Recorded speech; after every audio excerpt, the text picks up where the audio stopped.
What's going on, guys? I decided to make something different for the channel today and come up with a tutorial kind of tips and tricks style video on how I think you can become a better guitar player and a better musician. I made a list of stuff that I think could help point you in the right direction, maybe help you guys bypass some of the mistakes that I've made over the years of being a professional guitar player. And I've been fortunate enough to work with Skillshare.com on this video. I'll tell you guys more about what they do as we progress through the video, but for now, let's jump right into it and let's get to tip number one.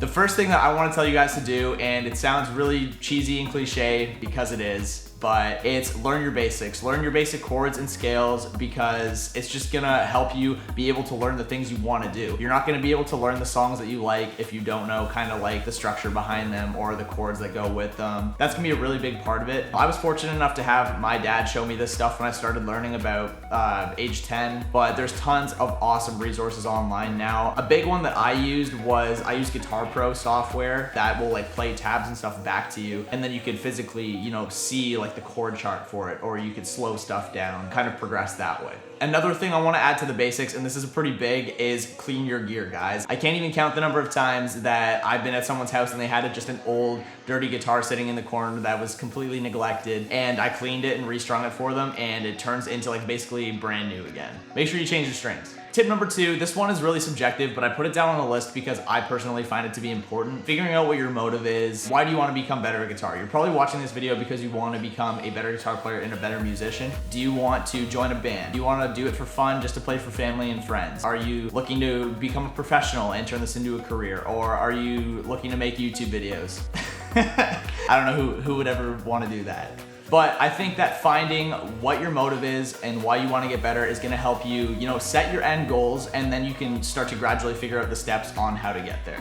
Tip number three, I absolutely love this one, is learn songs that you're into. Learn things that are gonna make it fun for you, because it's really easy to get burnt out if you just stick to like chords and basics and stuff. I used to teach lessons, and a major complaint that I would always get from students when they started working with me is that they would get really burnt out learning chords and scales that weren't enjoyable to them. So what we did was we would learn the foundation for a song and then start applying it to songs that they really liked. I had a student that really loved learning Avenged Sevenfold songs, and we had a complete blast of learning those together, and it made the process really enjoyable for both of us. So I would say that's a really big one, guys. Learn the basics and then apply it to songs you love, and then it'll make everything just so much more fun. Tip number four, everyone asks me this a million times: how do I get faster? How do I increase my speed? How do I increase my accuracy? Kind of how I've always done it is taking a song, you learn the parts, you get it really tight on maybe half or quarter speed, and then you start to gradually speed it up and increase that. I already mentioned Guitar Pro tab software in this. I would get the interactive tabs off of ultimateguitar.com for something that I wanted to use, and then I would just decrease the speed of the playback and just gradually increase it and get more accurate and more precise. That was a really big one when I was learning my Through the Fire and Flames cover a couple months ago, because so many of those parts are almost indistinguishable at full speed, and you really need to slow it down, break it down in order to get those accurately.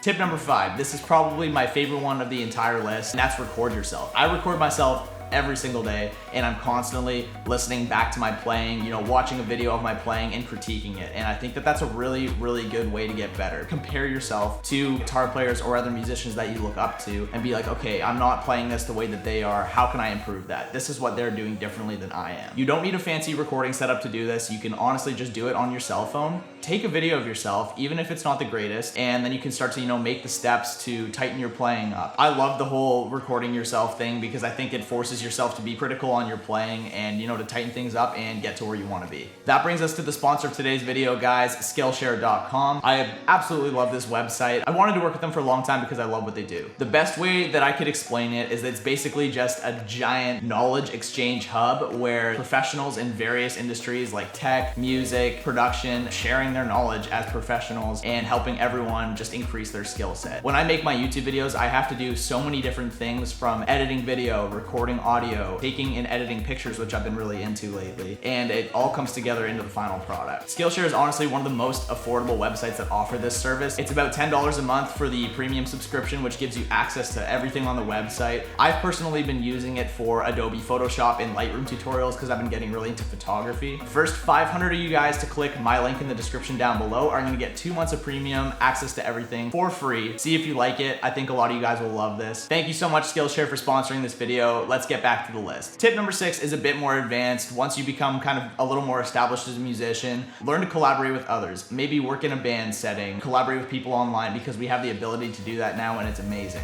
This is gonna really diversify you and make you a more valuable asset to a team. If you become really good at this, people are going to want to work with you a lot. One thing I really love about collaboration is kind of exchanging of skills with people. I love working with a new guitar player, a new vocalist, a new producer that I've never worked with before, and we can kind of share knowledge. Tip number 7, and this might be a bit funny coming from me because I used to go completely against this. Know when to show off your skills and know when to kind of hold it down and really serve a song. I've mentioned this in some of my recent covers where I've talked about why I'm not playing crazy guitar over stuff and I'm more so kind of holding it down and serving the song. Bands are gonna love that. People are gonna want to work with you a lot more, and there's always gonna be time to show off what you've learned. Tip number 8, this is kind of cheesy, but I find it to be really important. Enjoy the process. If you're looking to become a professional, you might not make money at it at first, and you need to kind of just enjoy doing what you love to do. The first few years that I was making videos, I made absolutely no money from it. I just really loved doing it, and I loved working with my friends on it. It was just a fun thing for us to do. But it's very important to, you know, just enjoy every part about the process and enjoy doing something that you're very passionate about. That pretty much concludes this video, guys. I hope that some of these tips really helped you, you know, maybe get some insight into becoming a better guitar player and a better musician, maybe help you bypass, like I said, some of the mistakes that I've made along the way. I want to give a big shout out to my Patreon supporters, as always. You guys are a massive reason why I can put out so many videos and keep increasing the quality of them, like the music video we just released for my single Home. If you guys are interested in seeing what I offer on Patreon, you can check the link in the description down below. Got tons of cool stuff on there, like my music archive, my tabs archive, phone calls, much more. As always, thank you guys so much for watching, and I'll see you in the next one.